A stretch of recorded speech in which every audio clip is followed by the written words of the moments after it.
قرآن مجید کا 25واں پارہ سورہ حامیم سجدہ ابھی جاری ہے۔ اسی سورہ مبارکہ کی آیت نمبر 51 میں اللہ تبارک و تعالیٰ نے فرمایا کہ جب ہم انسان پر کوئی انعام کرتے ہیں تو وہ منہ پھیر لیتا ہے اور پہلو بچا کر ہم سے دور ہو جاتا ہے، اور جب اس پر کوئی مصیبت آتی ہے تو لمبی چوڑی دعائیں کرنے لگ جاتا ہے۔ یعنی اللہ کی ذات سے وہ خود غرضی اور ذاتی منفعت پر مبنی تعلقات قائم کرتا ہے، مگر اس کے احکام کو فراموش کر دیتا ہے۔ ہمارے ہاں تو یہ رواج بن گیا کہ وہ میٹرک کے طالب علم پیپر شروع ہوتے ہیں تو نمازی ہو جاتے ہیں۔ میٹرک کا بچہ، اس کے ذہن میں یہ بات آتی ہے کہ اب چونکہ پیپر ہیں تو لہذا نماز پڑھو۔ تو اللہ فرماتے ہیں کہ یہ خود غرضی کا رشتہ، یعنی جب میں کوئی نعمت کرتا ہوں، جب اچھا یہ بتائیں کہ زیادہ نماز کب پڑھنی چاہیے؟ زیادہ تو پڑھنی چاہیے جب رزلٹ اچھا آ جائے، شکر کے طور پر۔ لیکن ہم کیا کرتے ہیں، اس وقت بھول جاتے ہیں۔ ایک دوست کے ہاں بیٹا پیدا ہوا تو اس نے 15 من مٹھائی بانٹی، تو اب سوال یہ ہے کہ یہ تو نے لوگوں میں بانٹ دی، اللہ کی بارگاہ میں شکرانے کے بھی 2 نفل پڑھے کہ نہیں پڑھے؟ وہاں بھی تو حاضر ہوا۔ تو اللہ فرماتے ہیں خود غرضی کا رشتہ انسان میرے ساتھ رکھتا ہے۔ پھر مزید بتایا کہ انسان کو تکلیف پہنچنے کے بعد اللہ کوئی رحمت عطا کرے تو وہ اسے انعام الہی سمجھنے کی بجائے اپنا حق سمجھتا ہے۔ تو میں نے محنت کی تھی، مجھے ملنا ہی تھا۔ اگر اللہ کوئی چیز عطا کرتا ہے تو وہ کہتا ہے میری مشقت ہے، میرا حق ہے، معاذ اللہ اپنا استحقاق سمجھتا ہے، اور قیامت کا انکار کرنے لگتا ہے، اور یہ کہتا ہے کہ اگر قیامت آ بھی گئی تو مجھے وہاں بھی یہ سب نعمتیں حاصل ہو جائیں گی۔ اللہ تعالیٰ فرماتا ہے کہ ہم کافروں کو ان کے اعمال بد کا مزہ سخت عذاب کی شکل میں چکھائیں گے۔ اس سے آگے پھر سورہ شورا شروع ہوتی ہے۔ شورا کا معنی مشورہ، شورا کا مطلب ہوتا ہے مشاورت، یعنی قرآن مجید نے پوری ایک سورت کا نام ہی سورہ شورا رکھ دیا۔ آپ کو پتہ ہے نبی پاک صحابہ سے مشورہ کرتے تھے، اور پیچھے آپ پڑھ رہے ہیں کہ کہا محبوب وشاورہم فی الامر، آپ کچھ کاموں میں نا اپنے غلاموں سے مشورہ لے لیا کریں، ان کی عزت میں اضافہ ہوگا۔ تو مشورہ کرنا چاہیے، مشورہ حضور کی سنت ہے۔ اور کئی دفعہ ایسے بھی ہوتا تھا کہ نبی پاک علیہ السلام صحابہ سے مشورہ فرماتے تھے تو حضور کی رائے بعض اوقات کچھ اور ہوتی تھی، صحابہ کی رائے اور ہوتی تھی۔ تو اگر زیادہ صحابہ کی رائے اور ہوتی، اللہ کے نبی صحابہ کی رائے پہ عمل کرتے۔ یہ بڑی خاص بات ہے۔ حضور کا جو علم ہے نا وہ وحی کے ذریعے ہے، نبی پاک کا علم اللہ کا عطا کردہ ہے۔ حضور نے جنگ احد کے موقع پر صحابہ سے مشورہ کیا۔ حضور نے فرمایا کہ میرا تو ارادہ یہ ہے کہ اندر رہ کے جنگ لڑی جائے، باہر نہ جایا جائے۔ تو کچھ صحابہ کہنے لگے کہ نہیں حضور کافر سمجھیں گے، ڈر گئے۔ تو ہم نے بدر میں ان کو بھگا دیا تھا جب 313 تھے، تو اب تو ہم 1000 کے قریب ہیں، باہر جا کے لڑیں گے۔ تو نبی پاک نے فرمایا ٹھیک ہے جیسے تمہارا مشورہ۔ باہر گئے، پر اس جنگ میں نقصان ہوا، تکلیف ہوئی، لیکن کہیں یہ حوالہ نہیں ملتا کہ حضور نے فرمایا میں نے تمہیں کہا تھا نا نہیں باہر جانا، یہ حوالہ نہیں ملتا۔ ہمارے ہاں پہلے تو ہم مشورہ لیتے نہیں، اور پھر دوسری بات مشورہ دینے والے کو سمجھنا چاہیے کہ میں مشورہ دے رہا ہوں، حکم نہیں دے رہا۔ مشورہ قبول بھی کیا جا سکتا ہے، رد بھی کیا جا سکتا ہے۔ میں پیچھے آپ کو 22ویں پارے میں بتا آیا ہوں کہ حضرت ابو بکر، عمر، عثمان و علی، طلحہ اور زبیر کے بھی خندق میں مشورے تھے، پر نبی پاک نے بات حضرت سلمان فارسی کی پسند فرمائی تھی۔ تو مشورہ دیں، حکم مشورہ دیا کریں، حکم نہ دیں۔ ٹھیک ہے، مشورہ قبول بھی کیا جا سکتا ہے اور اس کو رد بھی کیا جا سکتا ہے۔ اسی سورہ مبارکہ کی آیت نمبر 8 میں بتایا کہ اگر سب لوگوں کو جبری اطاعت اللہ کی مشیت ہوتی تو سب لوگوں کو ایک دین پر کاربند فرما دیتا، لیکن جزا و سزا کا مدار اختیاری اطاعت پر ہے، اور جو اپنے اختیار سے اطاعت کریں گے وہی رحمت کے حقدار ہوں گے۔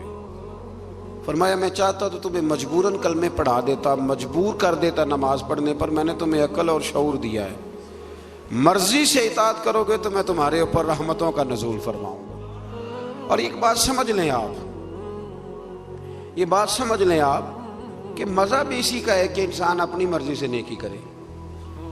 لوگ کہتے ہیں نا جی مجھے مطلب کوئی گردن سے پکڑ کے نیکی کرائے، تو وہ نیکی تو نہ ہوئی، وہ تو آپ اونٹ کی ناک میں بھی نکیل ڈال دے تو وہ بھی پیچھے چلنے لگ جاتا ہے، پھر انسان کا اور جانور کا فرق کیا رہا؟ اسی طرح کچھ صاحب کہتے ہیں جی حضرت صاحب کی نظر ہو جائے تو سارے کام سے، بھائی حضرت صاحب نے رستہ بتانا ہے، اللہ کے رسول سے بڑی کسی کی نظر نہیں تھی، پر حضور بھی رستہ ہی بتاتے تھے۔ حضور نے یوں نظر ڈال کے کوئی اثر کر کے لوگوں کو کلمہ نہیں پڑھایا، حالانکہ میرے محبوب کی نظر کی تو کیا ہی بات ہے۔ ہم لوگ نظر عنایت کا معنی بھی غلط کرتے ہیں۔ نظر عنایت کا یہی معنی ہے کہ جو تجھے کچھ دے رہا ہے نا، وہ تجھے تبلیغ بھی اس طرح کی کرے کہ تیرے دل میں اتار دے، اور پھر تیرے لیے دعا بھی کرے کہ یا اللہ جو میں نے کہا ہے نا اس پر فضل فرما، اسی کو نظر عنایت۔ اب اگر نظر عنایت کا آپ یہ ترجمہ کریں کہ مجھے رسیاں ڈال دی جائیں اور نظر اس طرح کی ہو کہ مجھے کھینچ کے مسجد میں پیر صاحب پہنچائیں، تو یہ معنی غلط ہے۔ اللہ فرماتے ہیں میں جبراً اطاعت نہیں کراتا، میں اختیار دیتا ہوں۔ کہتے ہیں نظر کرم کرے میں نمازی بن جاؤں۔ وہ خدا کے بندو، نمازی بننے کے لیے آپ کے پاس دیکھیں نا، آپ ایم اے کر لیں، پی ایچ ڈی کر لیں، ایم فل کر لیں، ایم بی بی ایس کر لیں، پر قیامت کے دن جو نماز کا سوال ہوگا اس کا تو پہلے سے پتہ ہے کہ نہیں؟ ماں باپ کو راضی رکھنا چاہیے، اس کا پہلے سے پتہ ہے کہ نہیں؟ اس کے لیے کسی شخص کا پروفیسر، لیکچرار، عالم، فاضل، انجینئر ہونا ضروری؟ تو اللہ جبراً اطاعت نہیں کراتا، عقل دیتا ہے، عقل کے مطابق چلے۔ آیت نمبر 10 سے اختلاف کی صورت میں اللہ تعالیٰ کی طرف رجوع کرنے کا بیان ہے کہ جب حالات بالکل ہی سمجھ میں نہ آئیں تو پھر رب کی بارگاہ میں عرض کرو کہ یا اللہ ہدایت کا رستہ واضح فرما، پھر اللہ کرم فرماتا ہے۔ جو آخرت کی جزا کے طلبگار ہیں ان کے لیے آخرت کی نعمتوں میں اضافہ ہوگا، اور جو صرف دنیا کے طلبگار ہیں ان کا آخرت میں کوئی حصہ نہیں ہوگا۔ ایک بندہ سویرے دکان پہ جاتا ہے تو اس لیے سے جاتا ہے کہ میں نے کھول کے مال کمانا ہے، اس نے دنیا کمائی، اس کا آخرت میں کوئی حصہ نہیں۔ لیکن ایک بندے نے سویرے دکان کھولی کہ میں رزق حلال کماؤں گا، میں لوگوں کے سامنے ہاتھ پھیلانے سے بچوں گا، اور پھر جو کماؤں گا نا اس میں اللہ کے غریب بندوں کی مدد بھی کروں گا، تو اب اس دکان کھولنے میں آخرت کا حصہ بھی شامل ہو گیا۔ ہم نے بہت ساری نیتیں، بہت سارے ارادے صرف دنیا داری کے کیے ہوئے، دنیا داری کے۔ میں مذہبی ماحول کا آدمی ہوں تو مجھے محافل بجانے کا موقع ملتا ہے، بڑے بڑے شاندار بورڈ لگواتے ہیں لوگ، ان میں تصویریں لگاتے ہیں، تو محفلیں کرانے والے بھی کئی نمازی نہیں۔ میں کئی دفعہ پوچھتا ہوں کہ یار یہ اس کو کیا سمجھتے ہو، مثلا اتنے بڑے خطیب کی تم نے تقریر کرا لی ہے اور تم نماز تک نہیں پڑھتے، تو کوئی رسم تھوڑی ہے۔ اور ایک دو سے تو میں نے اتنا پوچھ لیا کہ بتاؤ ثواب کی بھی نیت ہے کہ نہیں، کہ یا اللہ ہمیں اس کا تو ثواب، یہ بھی نیت ہے کہ نہیں؟ آپ حیران ہوں گے کہ کچھ کی صرف اتنی نیت ہوتی ہے کہ چلو بورڈ پہ فوٹو آنی چاہیے کیونکہ الیکشن ہے، نہیں تو محفل ہی کرا لیتے، فوٹو تو آئے گی نا۔ تو اس سے ارادہ چونکہ دنیا کا کیا تو ملے گی بھی صرف، یاد رکھے ملے گی بھی صرف۔ اب میں بڑی بات کر رہا ہوں، اگر آپ کی سمجھ میں نہ آئے تو پھر میں کھول کے بتاتا ہوں۔ آپ بہت بڑے درویش کی بارگاہ میں چلے جائیں، ارادہ یہ ہو کہ یہ دعا کرے گا تو میری دکان زیادہ چلے گی، تو دکان ہی چلے گی، دل کوئی نہیں چلے گا، چلے گی دکان۔ تو آپ جتنے مرضی بڑے مولوی کو بلا لیں لیکن آپ کا ارادہ ہی کچھ اور نہیں ہے تو پھر آپ کو ملے گا کیسے؟ بڑی دفعہ پہلے میں کہہ چکا ہوں، پھر دہراتا ہوں کہ خیرات لینی ہو تو پیالہ تو سیدھا ہونا چاہیے نا، تو کوئی پیالہ ہی سیدھا نہ کرے۔ تو دنیا میں جو بھی آپ کام کریں، جو بھی، اس میں صرف دنیا کی نیت نہ کریں، کچھ نہ کچھ ارادہ آخرت کا بھی کچھ نہ کچھ ارادہ کر لیں، مہربانی کریں۔ میں کبھی کبھی پیار کرتا ہوں، مجھے محبت ہے نعت خوانوں سے، مجھے محبت ہے واعظین سے، مجھے محبت ہے قاریوں سے، پر ایک دو نعت خواں، آپ سمجھ ہی گئے ہوں کہ میں کن نعت خوانوں کی بات کر رہا ہوں۔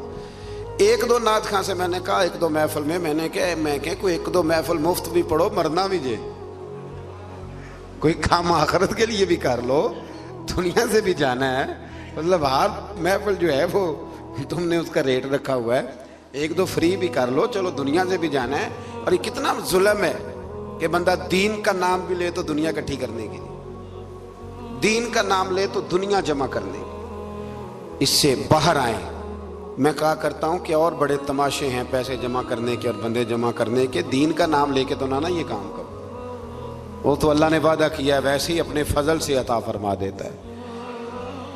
تو پھر آیت نمبر 23 میں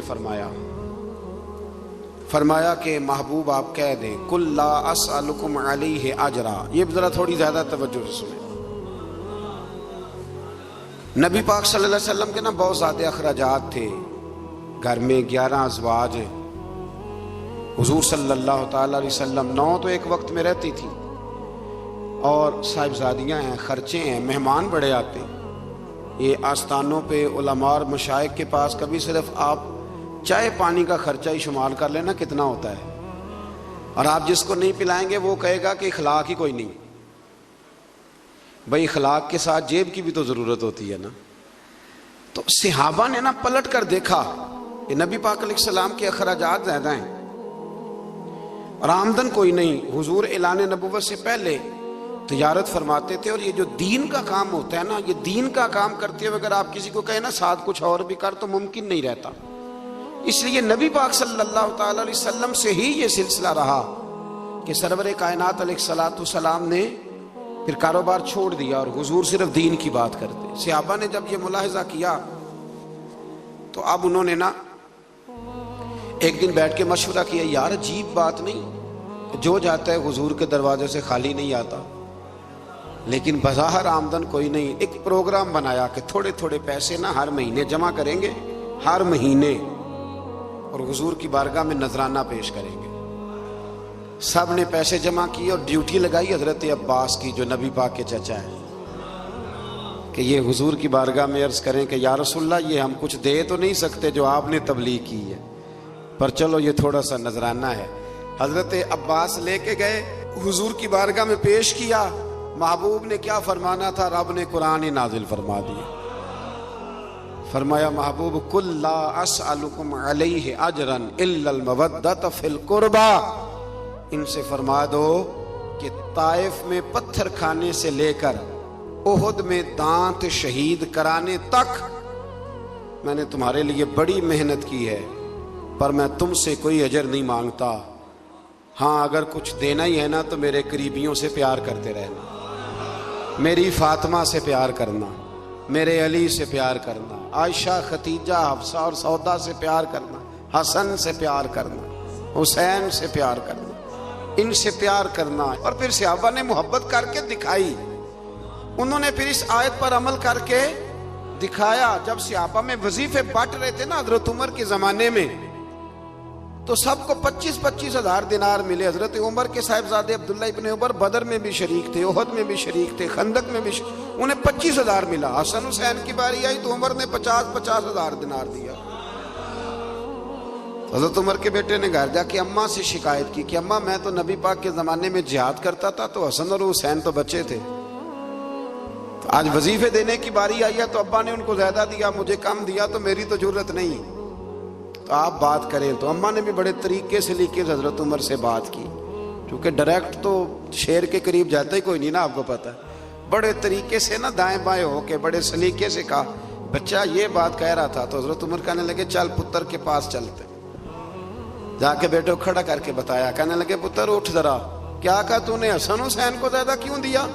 فرمایا بتا تیری نانی کا نام بھی خدیجہ ہے، بتا تیری اماں کا نام بھی فاطمہ ہے، تیرے باپ کا نام علی ہے، کیا تیرے نانا کا نام بھی محمد مصطفیٰ ہے؟ فرمایا پتر میں نے باقیوں کو خدمت دیکھ کے دیا ہے، حسن اور حسین کو نسبت دیکھ کے دیا ہے۔ دین میں محبت اہل بیت کا بڑا ہی درجہ ہے۔ میں نے رمضان کے پہلے جمعے میں کہا تھا، وہ ہمارے ہاں نا بڑی مشکل ہے، کوئی ادھر سے نکل آتی ہے آواز، کوئی ادھر سے نکل آتی ہے۔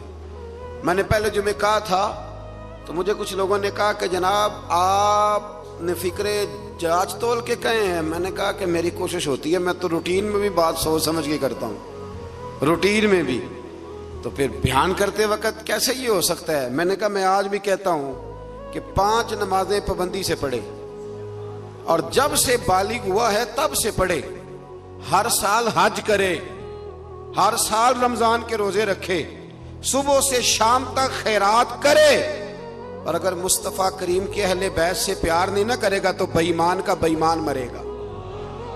ہاں یہ پکی بات ہے، کوئی گنجائش نہیں، کوئی دو رائے نہیں. اس لیے کہ رسول اللہ کے گھر والوں کی محبت ایمان ہے. او بھائی میں آپ کو کیا بتاؤں، گھر والوں کی محبت یہ ایمان ہے. میں اپنے ایک بزرگوں کو نا، چلیں بات آتی ہے تو کر دیتا ہوں، تو میں عید دینے گیا. ہوتے ہیں نا ہمارے رسم ہوتی ہے استادوں کو مشائخ کو نذرانہ، ہم نے کیا عید دینی. ابھی میں گیا ایک گھر میں، تو میں اپنے بیٹے کو ساتھ لے گیا، بڑے کو. مجھے وہ کہنے لگے کہ عید بیٹے کو کیسے لائے ہو؟ میں کہ حضرت صاحب انہوں دسنا ہے بھی اتنے آمدیاں رہنا ہے. تو اپنی نسلوں کو بتاتے ہیں کہ ہمارا محسن کون ہے، تو نسلوں کو بتاتے ہیں. تو یہ یاد رکھیں کہ یہ کیا بات ہوئی کہ آپ کہیں کہ جی ٹھیک ہے جی یہ بھی ٹھیک ہے تو وہ بھی ٹھیک ہے. نہیں، ٹھیک یہی ہے کہ جس کا رسول اللہ کی اولاد سے پیار ہے اس کا ایمان مضبوط ہے. یہی سبق حضرت ابوبکر صدیق نے پڑھایا ہے، یہی سیدنا فاروق اعظم کا درس ہے. ایسے ہی عثمان غنی اتنے بڑے مالدار ہو کے رسول اللہ کے اہل بیت کے گھر میں جھاڑو دیا کرتے تھے، حضور کے سین میں جھاڑو دیتے تھے عثمان غنی. یہ ہمیں صحابہ نے سکھایا ہے کہ رسول اللہ کی اہل بیت کا پیار.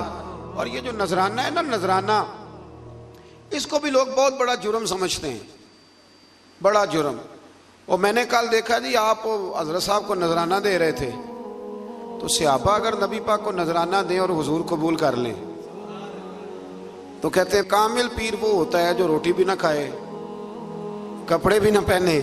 سید ابو البرکات شاہ صاحب تھے لاہور میں، ان کے پاس گجرات کے یا کسی شہر کے کچھ لوگ گئے، کہنے لگے سب کوئی عالم دین دے جمعہ پڑھانا کے لیے. تو حضرت صاحب نے فرمایا کس طرح کا ہو؟ کہنے لگے اگر اچھا پڑھا لکھا ہو تو کیا ہی بات ہے، مسئلہ بھی بتائے تو کیا ہی بات ہے، اور اگر ممبر پہ بیٹھے سونا لگے تو پھر تو اور ہی کیا ہی بات ہے.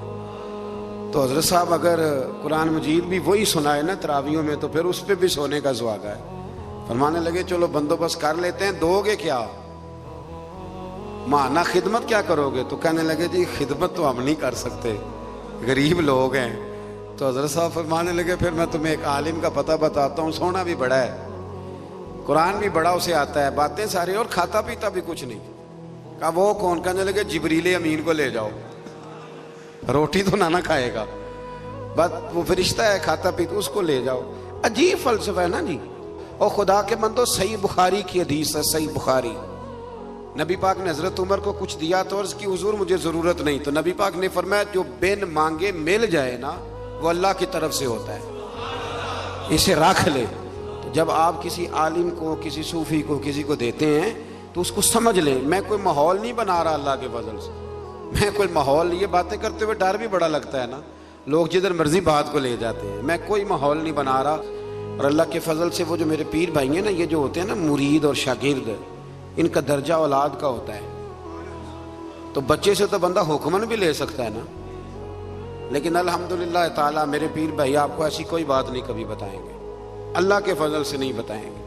اس نے یہ مزاج نہیں دیا، اس نے یہ طبیعت نہیں دی، اس نے یہ رنگ نہیں دیا، یہ ذوق نہیں ہے ہمارا، ہمیں سکھایا نہیں گیا. تو ایسی کوئی بات نہیں، کوئی اس کو ماحول بنانا نہ سمجھے، اس کو کوئی بندہ ماحول بنانا نہ سمجھے. لیکن جو بات درست ہے وہ درست ہے. علماء کی، مشائخ کی، بزرگوں کی، جہاں جہاں آپ ہیں آپ وہاں ان کی خدمت کرنے کی کوشش کریں. اللہ کے بندے کو اللہ کا بندہ سمجھ کے جب خدمت کرتے ہو تو اللہ راضی ہوتا ہے، اللہ اس سے راضی ہوتا ہے. اللہ توفیق عطا فرمائے. اس سے آگے چلتے ہیں. آیت نمبر 27 میں بتایا، یہ سورہ شورا کی آیت نمبر 27 میں، اس میں جو مضمون ہے وہ بڑا شاندار ہے. غریب بندے ذرا توجہ سے سنیں یہ آیت. غریب بندے سنیں اللہ کریم کیا فرماتے ہیں. آیت نمبر 27 میں فرمایا وَلَوْ بَسَطَ اللَّهُ الرِّزْقَ لِعِبَادِهِ لَبَغَوْا فِي الْأَرْضِ. فرمایا اگر اللہ کشادہ کر دیتا تمام بندوں کا رزق، سب کو زیادہ روزی دے دیتا تو زمین میں وہ سرکشی کرنے لگ جاتے. اللہ تعالیٰ فرماتا ہے کہ وہ اندازے کے مطابق دیتا ہے، جس کو جتنا چاہتا ہے عطا کر دیتا ہے. اگر اللہ، یاد رکھیں بہت سارے لوگ ہیں اگر ان کے پاس پیسہ آ جاتا وہ بغاوت کرتے. پیسہ ہمیشہ اچھا نہیں ہوتا، اس کو اللہ کا فضل بھی کہا گیا ہے. تو آپ اس بات پہ راضی رہیں جتنے پیسے ہمارے لیے اچھے تھے اللہ نے اتنے ہمیں دے دیے، اور جو ہمارے لیے ٹھیک نہیں تھے وہ رب نے ہمیں نہیں دیے، یہ یاد رکھ لیں۔ پھر اللہ تبارک و تعالیٰ نے آیت نمبر 33 میں فرمایا کہ سمندروں میں رواں دواں پہاڑوں کی مانند جہازوں کو ہم نے بنایا ہے، انہیں دیکھو گے تو تم انہیں ہماری نشانیاں پاؤ گے، اور وہ اپنے رب پر ہی توکل کرتے ہیں اور کبیرہ گناہوں سے اور بے حیائی کے کاموں سے بچتے اور غصے کے وقت معاف کرتے۔ یہ اللہ فرما رہا ہے کہ اس کے بندوں کی شان یہ ہے کہ معافی کب دیتے ہیں؟ غصہ کرنے کے بعد معافی مانگنے کی بات نہیں ہو رہی، غصے کے وقت وہ معاف کرتے۔ اور فرمایا اللہ تعالیٰ کے حکم کو قبول کرتے اور نمازوں کو قائم کرتے۔ مزید بتایا کہ مسلمانوں کے معاملات باہمی مشاورت سے طے ہوتے ہیں، اور برائی کا بدلہ اس جیسی برائی سے، یعنی عدل کا تقاضا ہے، لیکن جس نے اپنے قصوروار کو معاف کر دیا، اگر برائی کا بدلہ کوئی برائی سے دے گا تو یہ بھی عدل کا تقاضا ہے، بدلہ لینے کی اجازت ہے۔ کسی نے آپ کو برا کہا تو آپ نے بھی برا کہہ دیا، اجازت ہے، لیکن فرمایا اگر معاف کرو گے تو پھر تمہارا اجر اللہ کے ذمے ہے۔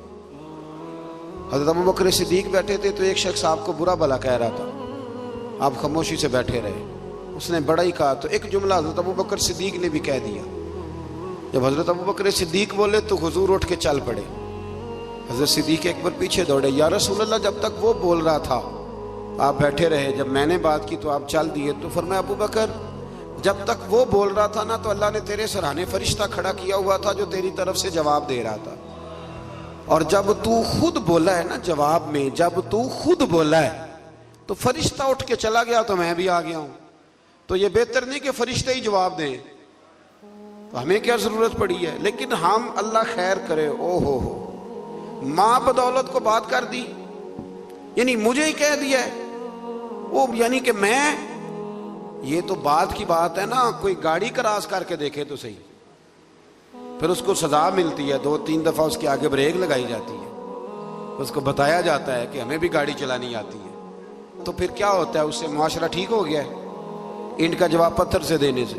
اس طرح نہیں، آپ معاف کریں، بڑا حوصلہ، دل دریا سمندروں ڈونگے کون دلاں دیاں جانے۔ کچھ باتیں نا دل پہ لکھی جاتی ہیں۔ پہلی دفعہ میں نے ٹرک کے پیچھے لکھا ہوا دیکھا تھا، تو لنگ جا ساڑی خیر ہے، یہ بہت بڑا فکر ہے، یہ ہنسنے والی بات ہی، بہت ساڑی کیا مطلب؟ ٹرک والا آہستہ چلتا ہے تو منزل پہ نہیں پہنچتا؟ پہنچتے ہیں کہ نہیں؟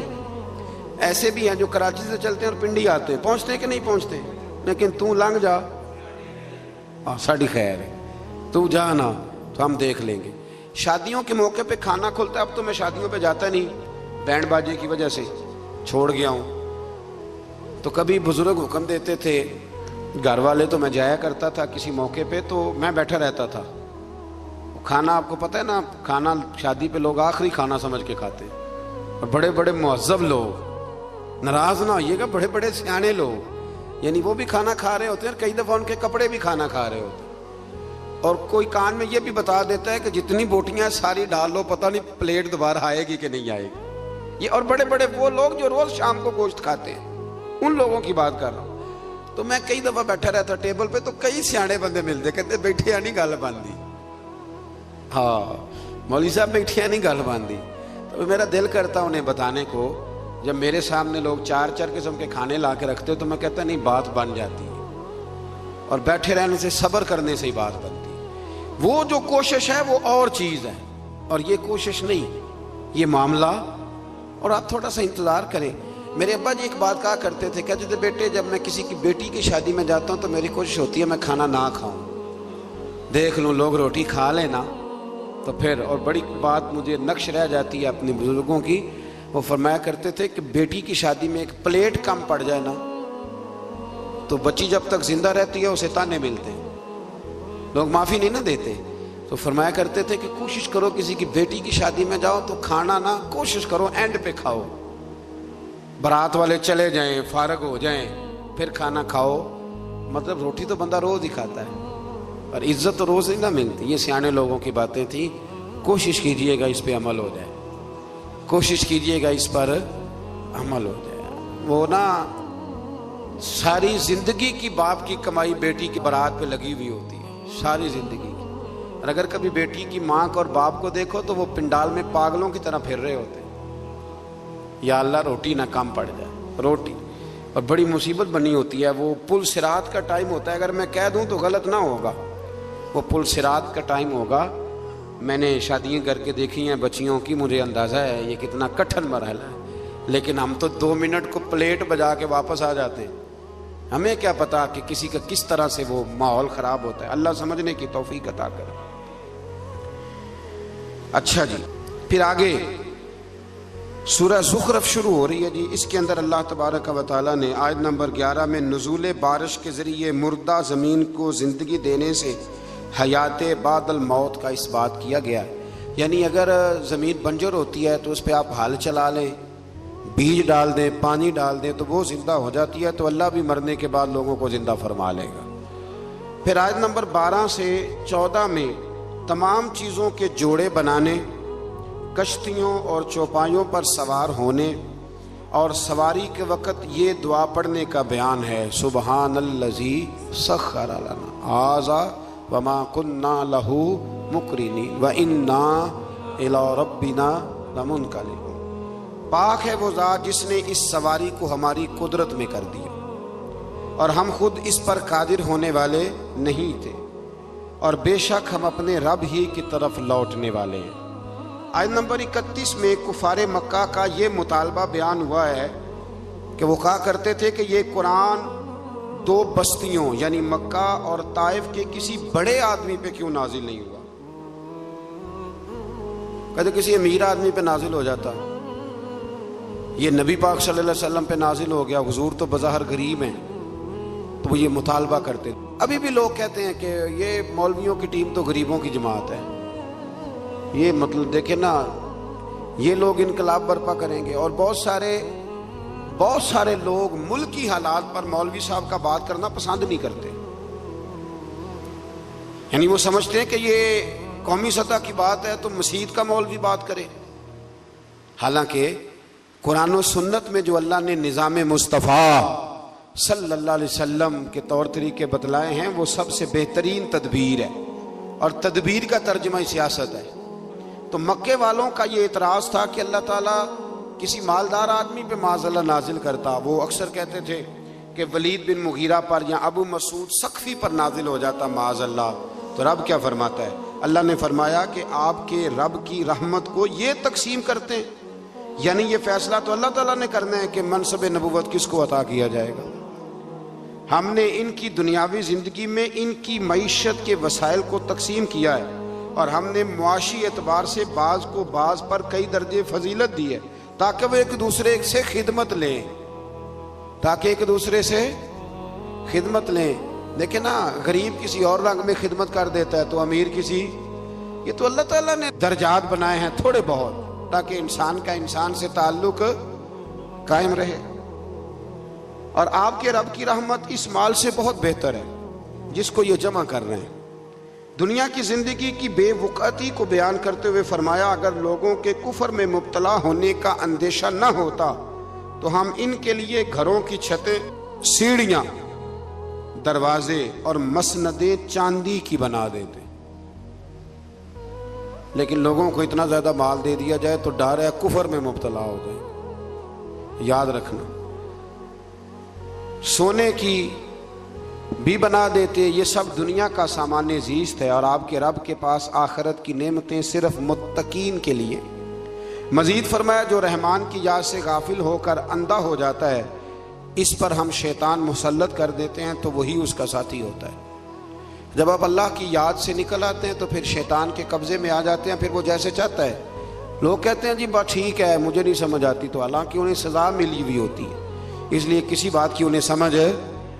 آیت نمبر 67 سے بتایا کہ دنیا میں جو منکرین کی ایک دوسرے کی دوستی کا دم بھرتے ہیں نا، یہ منکرین قیامت ایک دوسرے کی دوستی کا، وہ ایک دوسرے کے دشمن بن جائیں گے قیامت کے دن، ایک دوسرے کے دشمن بن جائیں گے، یعنی ایک دوسرے کے خلاف سلطانی گواہ بنیں گے۔ وہ کہے گا اس نے مجھے گمراہ کیا اور یہ کہے گا، لیکن جو متقی ہوں گے الاخلاء یومئذ بعضهم لبعض عدو الا المتقین، اللہ اس آیت مبارکہ میں فرماتے ہیں وہ دشمنی کریں گے، گہرے دوست قیامت میں دشمن بن جائیں گے، لیکن جو متقی ہوں گے نا ان کی دوستیاں قیامت کے دن بھی قائم رہیں گی۔ جن لوگوں کے ساتھ آپ کا دینی رشتہ ہے نا، دینی، وہ قیامت میں بھی قائم رہے گا۔ اور مزہ آتا ہے کچھ باتیں جب ایسی ہم دیکھتے ہیں، نبی پاک نے نا سیدھے ہاتھ میں حضرت ابو بکر کا ہاتھ پکڑا اور دوسرے ہاتھ میں حضرت عمر کا، تو نبی پاک صلی اللہ علیہ وسلم مسجد نبی کے سین میں آئے تو ایک صحابی کہنے لگا سبحان اللہ، کیا بات ہے؟ تو حضور نے فرمایا خوش ہوئے ہو؟ عرض کی یا رسول اللہ ہاں۔ فرمایا میں جب قیامت میں جنت میں جاؤں گا تب بھی اسی طرح ہی جاؤں گا۔ تو یہ دوستیاں قیامت میں بھی قائم ہیں۔ جس کی داتا صاحب سے دوستی ہے، جس کی خواجہ اجمیر سے دوستی ہے، جس کی بابا فرید سے دوستی ہے، جس کی حضرت نظام الدین سے دوستی ہے، اور جس کی غوث پاک جیلانی سے دوستی ہے، وہ قیامت میں بھی قائم رہے گی۔ وہ یہ دوستیاں قیامت میں بھی قائم ہیں۔ ایک حدیث اور نہ سناؤں آپ کو؟ نبی کریم صلی اللہ تعالی علیہ وسلم کی متعدد روایات ہیں، پر ایک روایت بڑی عجیب ملتی ہے۔ قیامت کے دن نا، قیامت کے دن حضور نے فرمایا ایک بندہ جنت میں جا رہا ہوگا، ایک نیک بندہ، ایک عالم، تو ایک بندہ آگے سے دوڑ کے آ جائے گا، السلام علیکم۔ یہ مشکات کی حدیث اور بڑی مضبوط روایت عرض کر رہا ہوں۔ بزرگ کہیں گے وعلیکم السلام، حضرت صاحب پہچانتے ہو؟ اب اس بندے کے لیے حکم دوزخ کا تھا، پہنچ گیا یہ جنتی کے پاس۔ بھلا کیسے پہنچا ہے؟ مجھے لگتا ہے اللہ نے خود ہی پہنچایا ہے۔ بھئی سڑک علیحدہ علیحدہ ہے جنت اور جہنم کی، لیکن یہ جنتی کے پاس کیسے پہنچ گیا؟ بتائیں نا، میری طلب بھی تو تیرے کرم کا صدقہ ہے۔ یہ پاؤں اٹھتے نہیں بلکہ یہ اٹھائے۔ ملاقات کرا دی، اس کو کہا حضرت صاحب پہچانتے ہو؟ کہا بیٹا نہیں۔ ہاں، یہ مسئلہ بھی بڑا ضروری ہے۔ ضروری نہیں کہ کسی پیر کے زیادہ مرید ہے تو وہ سب کو پہچانے ہی، نسبت ہونا ضروری ہے، تعلق ہونا۔ وہ بزرگ کہیں گے نہیں میں نہیں پہچانتا، کہیں گے آپ ایک دفعہ آئے تھے تو میں نے وضو کرایا تھا، اور ایک روایت کے لفظ میں نے پانی پلایا تھا۔ او مالک تو کتنا کریم ہے، اور بزرگوں کی نسبت کتنی شاندار ہے۔ وہ عالم واپس پلٹ جائیں گے، عرض کریں گے یا اللہ مہربانی فرما، اس نے پانی پلایا تھا، اللہ وضو کرایا تھا، میری اجرت میری محنت سے زیادہ کیوں ہے؟ میرے محسن تیرے احسان سے ڈر لگتا ہے۔ کہا وہ اللہ کی بارگاہ میں عرض کریں گے مالک مہربانی فرما، تو فرمایا فقط ایک اللہ والے کو پانی پلانے یا وضو کرانے کی برکت سے اللہ اس گناہگار کو بھی جنت عطا فرما دے گا، اللہ جنت دے دے گا اس کو بھی۔ تو سمجھ لیں کہ متقین کی دوستیاں قیامت میں بھی، دوستیاں تو لوگوں کی ہوتی ہیں نا، آپ کو پتہ ہے نا، اب تو فلیکس سستی ہو گئی ہے، سارے MNA کے ساتھ فوٹو لگوا سکتے ہیں۔ دوستیاں تو ہوتی ہیں نا، اور سیلفی بھی عام ہو گئی ہے، کھینچ کھینچ کے جناب سیلفیاں لوگوں نے لگائی ہوئی ہیں، فلانے وزیر کے ساتھ تو فلانے مشیر کے ساتھ تو فلانے کے ساتھ۔ دوستی وہی اچھی ہے جو داتا صاحب کے ساتھ ہے، بڑی پکی، بڑی شاندار، بڑی زبردست۔ داتا صاحب جایا کریں، داتا صاحب غوث اعظم سے پہلے کے بزرگ ہیں، غوث پاک سے پہلے کے بزرگ ہیں، اور خواجہ اجمیر خاندان چشت دنیا میں پھیلا ہے، پر خواجہ اجمیر کہا کرتے تھے کہ میں نے یہاں سے بڑا کچھ پایا ہے، گنج بخش فیض عالم، مظہر نور خدا، ناکسارا پیر کامل، اور کامل آرا، اور یہ تو خزانہ ہے، اور کوئی ناقص ہو تو یہ ان کا پیر ہے، تو کوئی کامل بھی ہو تو یہ ان کو بھی رہنمائی کرے۔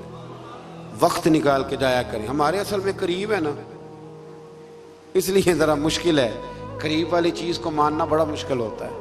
مثال دی تھی نا تھوڑے دن پہلے کہ چراغ کے بالکل نیچے، میرے سنگی جانتے ہیں میں ٹائم نکال کے داتا صاحب جاتا ہوں اللہ کے فضل سے، اللہ کے فضل سے۔ کئی دفعہ داتا صاحب جاتا ہوں تو پہچاننے والے مل جاتے ہیں، کہتے ہیں کوئی پروگرام سی؟ میں نے کہا ہاں داتا صاحب حاضری کا پروگرام تھا۔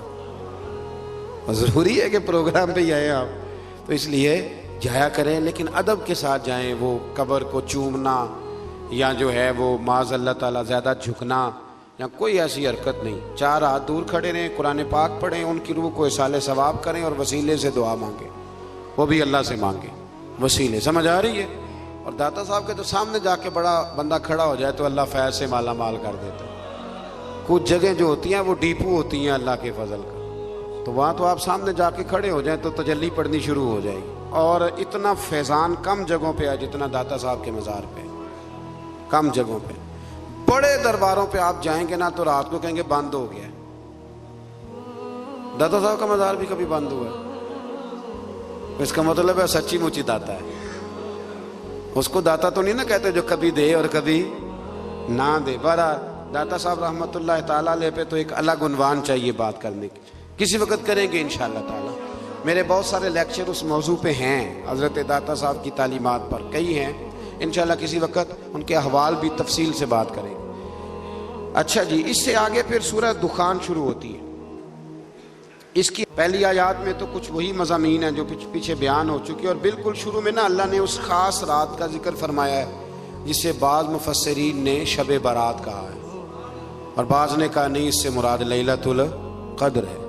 اس کی آیت نمبر 25 سے بنی اسرائیل کی نجات اور فرعونیوں کے غرق کیے جانے کے پس منظر میں فرمایا وہ کتنے ہی باغات، چشمے، لہلہاتے کھیتوں، عمدہ محلہ اور وہ نعمتیں جن میں وہ مصروف عیش تھے اپنے پیچھے چھوڑ گئے. اسی طرح ہوا اور ہم نے سب چیزوں کا دوسروں کو وارث بنا دیا. بڑا کچھ چھوڑ گئے نا فرعونی، اور وارث کوئی، وہ ایک ہی دفعہ غرق ہو گئے سمندر میں، تو وارث کوئی، تو ہم جائیں گے تو وارث کوئی. لیکن یہ بات سمجھ میں نہیں آتی، دیر ہو جاتی ہے پھر سمجھ میں آتی ہے. سو ان کی بربادی پر نہ آسمان رویا نہ زمین، اور نہ ہی انہیں مہلت دی گئی. ان میں ان سب لوگوں کو درس عبرت ہے جو دنیا کی ناپائیدار عیش و عشرت ہی کو اپنا مقصود حیات بنا لیتے ہیں. پھر ایک دن منظر یوں ہوتا ہے کہ سب ٹھاٹھ پڑا رہ جاتا ہے اور انسان رخصت ہو جاتا ہے. سب کا سب یہی پڑا رہ جاتا ہے اور انسان رخصت ہو جاتا ہے. اس بات کو سمجھ لیں، دیکھ لیں کہ زندگی کتنی باقی ہے اور ہمارا نظام اوقات کیا ہے. اللہ تبارک و تعالیٰ اس کی توفیق عطا کرے. اور یہاں یہ بھی فرمایا کہ نہ ان کے مرنے پر زمین روئی نہ آسمان رویا. کچھ لوگ دنیا سے ایسے جاتے ہیں، اس آیت کی تفسیر میں لوگوں نے لکھا ہے کچھ ایسے لوگ جاتے ہیں کہ زمین بھی روتی ہے، آسمان بھی روتا ہے. کچھ جنازے ایسے اٹھتے ہیں کہ لگتا ہے کہ دھرتی کا ذرہ ذرہ روتا ہے، محسوس ہوتا ہے. ہاں، وہ بعض اوقات نہیں لوگوں کو سمجھ ہوتی، بے قدرہ کچھ قدر نہ جاتی، کیتی خوب تسلی ہو، دنیا دار پجاری زردے، کتیاں دے گل ٹلی ہو، بک بک روسن اکھیاں تکیو، ویکھ حویلی کلی ہو، تے کوچ نصیر اساں جدوں کیتی پہ جانی تھر تھلی ہو. کچھ ایسے جنازے اٹھتے ہیں، کچھ ایسے جنازے کہ زمین بھی روتی ہے اور آسمان بھی روتا ہے. بڑی بڑی دنیا آنسو بہاتی ہے. ہوتے ہیں کچھ لوگ. اللہ اکبر. آیت نمبر 38 میں فرمایا کہ ہم نے زمین و آسمان اور جو کچھ اس کے درمیان ہے اس کی تخلیق بطور کھیل نہیں ہوئی. اس کے بعد فرمایا کہ فیصلے کا دن ان سب کے لیے مقرر کیا ہوا ہے. اسی صورت کے آخر میں کفار و مشرکین کی غذا جہنم میں تھوہر بیان کی کہ تھوہر کا درخت جہنمیوں کی غذا ہوگا جو پگھلے ہوئے تانبے کی طرح پیٹوں میں جوش مارے گا جیسے کھولتا ہوا پانی جوش مارتا ہے. انہیں گھسیٹتے ہوئے جہنم کے وسط میں لے جایا جائے گا، پھر ان کے سر پر کھولتا ہوا پانی ڈالا جائے گا اور یہ صورت عذاب ہوگی. اللہ تعالیٰ محفوظ فرمائے. اللہ اکبر. اس کے بعد متقین کے لیے جنت کی عالی شان نعمتوں کا ذکر ہے کہ وہ مقام امن میں ہوں گے. جنتوں اور چشموں میں وہ باریک اور دبیز ریشم کا لباس پہنے ہوئے آمنے سامنے اکرام کے ساتھ بیٹھے ہوئے ہوں گے. پھر آگے سورۃ الجاثیہ شروع ہوتی ہے. اس کی اندر فرمایا آیت نمبر 7 میں کہ ہر بہتان تراشنے والے بدکار کے لیے ہلاکت ہے. بہتان تراشنے والے بدکار کے لیے. اللہ نے بہتان لگانے والے کو کیا کہا کہ اس کے کردار درست بہتان نہ لگائیں. جب تک بات پوری نہ پتہ چل جائے اس کو آگے بیان نہ کریں. یہ بہتان ہے. اور جو بہتان تراشنے والے بدکار کے لیے ہلاکت کا بیان ہے جو اللہ تعالیٰ کی آیات کو سننے کے بعد کفر پر ڈٹا رہتا ہے. کفار قریش یہ کہتے تھے کہ دنیا میں جو زیادہ خوشحال اور طاقتور ہوگا وہی آخرت میں بھی خوشحال اور طاقتور ہوگا. اللہ تعالیٰ نے آیت نمبر 21 میں اس کا رد فرمایا کہ اعلانیہ گناہگاروں اور مومنین اور صالحین کی زندگی اور موت برابر نہیں ہوں گی. نہ ان کی زندگی ایک جیسی ہوتی ہے تو نہ ان کی موت ایک جیسی ہوگی. جب زندگی اور موت ایک جیسی نہیں تو قبر حشر کیسے ایک جیسا ہوگا. پھر آیت نمبر 23 میں فرمایا کہ پس کیا آپ نے اس شخص کو دیکھا جس نے اپنی خواہشات کو ہی اپنا خدا بنا لیا. اس نے اپنی خواہشات کو ہی اپنا معبود بنا لیا. جو دل میں آتا ہے, نفس میں آتا ہے, اس کے پیچھے چل پڑتا ہے. خواہشات کو ہی اس نے خدا بنا لیا. اور اللہ نے اس کو علم کے باوجود گمراہ کر دیا اور اس کے کان اور اس کے دل پر مہر لگا دی ہے, اس کی آنکھوں پہ پردہ ڈال دیا ہے. بس اللہ کے بعد اس کو کون ہے جو ہدایت دے سکتا ہے؟ تو کیا تم نصیحت قبول نہیں کرتے؟ یعنی ایک طرف اللہ اور اس کے رسول صلی اللہ علیہ وسلم کا حکم ہے اور دوسری جانب بندے کے اپنے نفس کے مطالبات اور خواہشات, اور اللہ اور اس کے رسول کے حکم کو نظر انداز کر کے اگر اپنے نفس کی خواہشات کی پیروی کرے گا تو خواہ وہ کلمہ پڑھے لیکن عملاً اس نے اپنے نفس کو اپنا معبود بنا لیا ہے. اپنی خواہشات کا جائزہ لیں. جو خواہشات تو اللہ اور اس کے رسول صلی اللہ تعالیٰ علیہ وسلم کے حکم کے تابع ہو اس خواہش کو ضرور پورا کریں, اور جو اللہ اور اس کے رسول کے حکم کے مخالف ہو اس خواہش کو چھوڑ دیں. اور یہ ذہن بنا لے کہ اگر یہاں کچھ خواہشیں چھوڑ دیں گے تو اللہ قیامت میں بڑا کچھ عطا فرمائے گا. کچھ خواہشات سے نکل آئیں, اللہ سمجھنے کی توفیق دے. ایک مسئلہ کسی دوست نے پوچھا ہے, پہلے بھی میں نے ایک دو دفعہ ڈھکے چھپے لفظوں میں کچھ باتیں آپ کی خدمت میں عرض کی ہیں, پھر ایک دفعہ عرض کرتا ہوں. کسی نے پوچھا ہے کہ بہن کو زکوٰۃ لگ جاتی ہے. بہن کو زکوٰۃ لگ جاتی ہے لیکن اگر وہ اپنے گھر میں رہتی ہو اور غریب ہو اس کو زکوٰۃ لگ جاتی ہے. زکوٰۃ بیٹی کو نہیں لگتی چاہے وہ اپنے گھر میں رہتی ہو, اس کا ویسے باپ پہ حق ہے. پوتی کو زکوٰۃ نہیں لگتی اس لیے کہ دادا اس کی نسل کا وارث ہے. بہن کو زکوٰۃ, لیکن ایک مسئلہ ہے, بہن کو یا بھائی کو یا کسی اور کو زکوٰۃ دیں تو بتانے کی ضرورت نہیں کہ یہ زکوٰۃ ہے. پتہ ہے نا, پھر کئی دفعہ بھابیاں اور نندیں ایک دوسرے سے مقابلہ کرتی ہیں تو نیچا دکھانے کی بھی کوشش کرتی. صدر الشریعہ رحمۃ اللہ نے مسئلہ لکھا ہے بہار شریعت میں کہ آپ کہہ دیں کہ یہ میری طرف سے بچوں کی عیدی ہے, بتانے کی ضرورت نہیں. کچھ لوگ کہتے ہیں جی مطلب انہوں نے چھپا کے نہ رکھے ہوں, تو میں نے کہا ایسا کوئی بھی نہیں کہ جو بہن بھائیوں سے چھپا کے رکھے اور اتنا کمزور ہو جائے کہ روٹی بھی نہ کھائے. اتنا تو بیوقوف کوئی بھی نہیں. اور اگر اس نے چھپا کے رکھے ہیں تو وہ جانے اور رب جانے, آپ کی زکوٰۃ ہو گئی. ظاہری حال پر فتویٰ ہوتا ہے, لیکن چھوٹی بہن بیٹی کی طرح ہوتی ہے اور بڑی, تو جو بھائی اتنا قابل ہے وہ زکوٰۃ دے سکتا ہے تو مہربانی کرے نا, جس 1.25 کروڑ کی اس نے زکوٰۃ دینی ہے اس میں سے 10 لاکھ ویسے بہن کو دے دے تاکہ وہ بیچاری کوئی کاروبار کرا لے.